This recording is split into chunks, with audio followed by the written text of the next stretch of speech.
एक संख्या 36 से उतनी अधिक है जितना 86 से कम। यह सवाल बहुत ही अच्छा सवाल है, इसको समझना है हमको कि एक ऐसा संख्या जो 36 से उतना अधिक है जितना 86 से कम, मतलब 36 और 86 के बीच की संख्या है। अगर 36 से जितना अधिक है उतना ही 86 से कम होगा, तो वह कौन सी संख्या है? इसको बनाने का सरल तरीका, बहुत ही सरल तरीका बताएंगे। प्रश्न को पढ़ने में तुम्हारा दिमाग काम नहीं कर रहा होगा, अरे संख्या क्या हो सकता है, इसमें गुना भाग करते रहोगे टाइम लगेगा। लेकिन मैं एक ऐसा तरीका बताऊंगा जिसमें तुम एक ही बार में इसको समझ जाओगे। जैसे 36 है तो 36 लिखेंगे और 86 है तो प्लस 86 कर देंगे, दोनों को जोड़ेंगे तो कितना हो जाएगा? 6 6 12 का 2 हासिल है, 8 3 11 और 1 12, 122। 122 हुआ, इसको किससे भाग कर देंगे? 2 से भाग कर देंगे। 2 6 के 12 और 2 1 का 2, तो संख्या क्या हो जाएगा? 61। एक संख्या 36 से उतने अधिक है जितना 86 से कम, तो संख्या कहाँ है? 61। क्या होगा? 61। अब देखो इसमें बना के 36 में घटाओगे, 86 में जोड़ोगे, तो बीच में अंतर क्या है? बीच की संख्या क्या रहेगा? 61। अगर इस तरह की कोई भी सवाल आता है तो उसको क्या करेंगे? पहले दोनों को जोड़ेंगे, 2 से भाग करेंगे, उसका उत्तर आराम से मिल जाएगा। ठीक, यह प्रश्न है किसी संख्या के 5वें भाग में से 5 घटाने पर 5 प्राप्त होता है। मान लो किसी सवाल में किसी संख्या या कोई अंक ऐसा बोलता है, तो गणित में क्या करना पड़ता है? मानना पड़ता है। क्या करना पड़ता है? मानना पड़ता है। मान लो वह संख्या क्या है? x है। x के मतलब का मतलब गुना 5वें भाग मतलब 1/5 में से 5 घटाने पर, 1/5 में 5 घटाने पर क्या प्राप्त होता है? 5 प्राप्त होता है। देखो शब्दों को हमने अंकों में क्या कर दिया? लिख दिया। सेम ये शब्दों में है, इसको हमने अंकों में लिखना पड़ेगा, गणित को तब कहीं जाके पड़ेगा। किसी संख्या के 5वें भाग में से 5 घटाने पर 5 प्राप्त होता है, तो संख्या क्या है? तो मान लो संख्या क्या है? x है। x का 1/5 ऋण 5, 5 घटाने पर ऋण 5 बराबर कितना प्राप्त होते? 5 प्राप्त। अब हल करेंगे इसको, तो हो जाएगा 1x/5 और यहाँ पे हो जाएगा पक्षांतर बराबर 5। ये ऋण 5 अगर उस पार जाता है तो क्या हो जाएगा?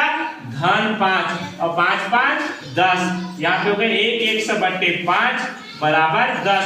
अब फिर पक्षांतर होगा, 1 बराबर निकालेंगे, 1 बराबर 10 गुणित 5/1। ये भी हर जो है अंश में चला जाता है, अंश जो है हर में, तो 1 बराबर कितना हो जाएगा? 50। 10 पंचे 50। इस तरह से आसानी से हम इस तरह के सवाल को बना सकते हैं। बशर्ते हमको क्या याद रखेंगे?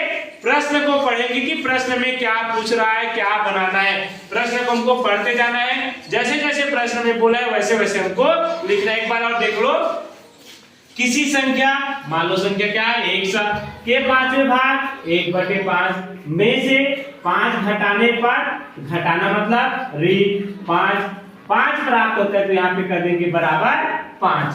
अब इस तरह के सवाल में हमने इसको हल किया, 1x/5 बराबर, ये पक्षांतर होता है तो ऋणात्मक होता है वो धनात्मक हो जाता है, और धनात्मक जो है ऋणात्मक होता है। एक तरफ का बदलता है, दोनों तरफ नहीं बदलता ना, इसको भी ध्यान रखेंगे। इधर का बदल रहा है तो इधर आएगा, इधर का बदल रहा है तो इधर आएगा। ठीक है, तो हमने इधर का 5 उस पार ले गए तो कितना हो गया? धन 5 और 5 5 को जोड़े तो कितना हो गया? 10। अब 1x/5 बराबर 10, इसको पक्षांतर नहीं बोल सकते हैं, 1 बराबर निकालेंगे।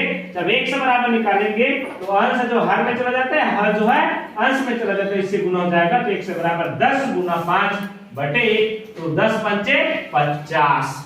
ये हुआ। इस तरह से हम इसको आसानी से बना सकते हैं। गुड। किसी संख्या के 2/5 भाग के 1/3 का 1/4 15 है, तो इस संख्या का 40% क्या होगा? हमने अभी पिछले वीडियो में देखा है कि किसी संख्या का, वही सवाल सेम वैसे ये भी सवाल है किसी संख्या का। तो मान लो वह संख्या क्या है? x है। इस शब्दों में लिखा है, उसको हमको अंकों में रूपांतरित करना है, मतलब अंकों में इसको लिखना है। तो कैसे लिखेंगे? ध्यान से देखिएगा।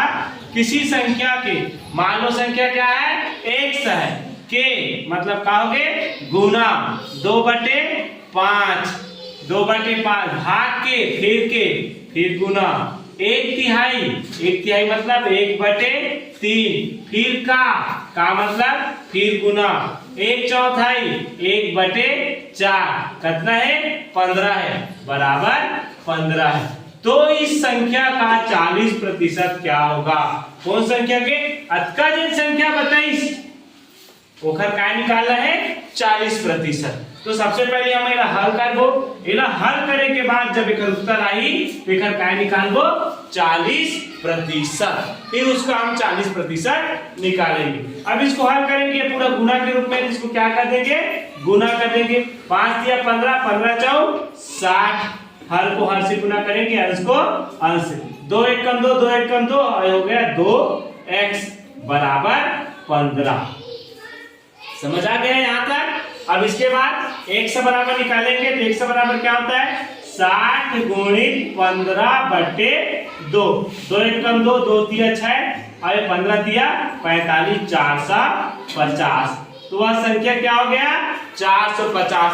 अब इस संख्या का कौन सी संख्या का इस संख्या का 450 का कितना परसेंट 40%, 40/100। अब इसको 1 शून्य करके 1 शून्य 1 शून्य 1 शून्य और 45 चौ 180। तो इसका 40% क्या हो जाएगा 180। इस तरह से इसको बनाएंगे। आराम से बनाओ, बढ़िया प्रश्न को पढ़ो, प्रश्न में क्या क्या बोला है उसको लिखते जाइए, फिर हल करते जाइए। जो बच्चे प्रश्न को समझ गया तो सवाल आराम से बना लेगा। सबसे मुख्य काम है प्रश्न को समझना, और इस तरह का प्रश्न जो है परीक्षा में पूछे जाते हैं। कौन से परीक्षा में? नवोदय विद्यालय परीक्षा, सैनिक परीक्षा, प्रयास परीक्षा, जवाहर उत्कर्ष परीक्षा, कक्षा 6वीं प्रवेश परीक्षा तो होता है, उसमें इस तरह का प्रश्न पूछे जाते हैं।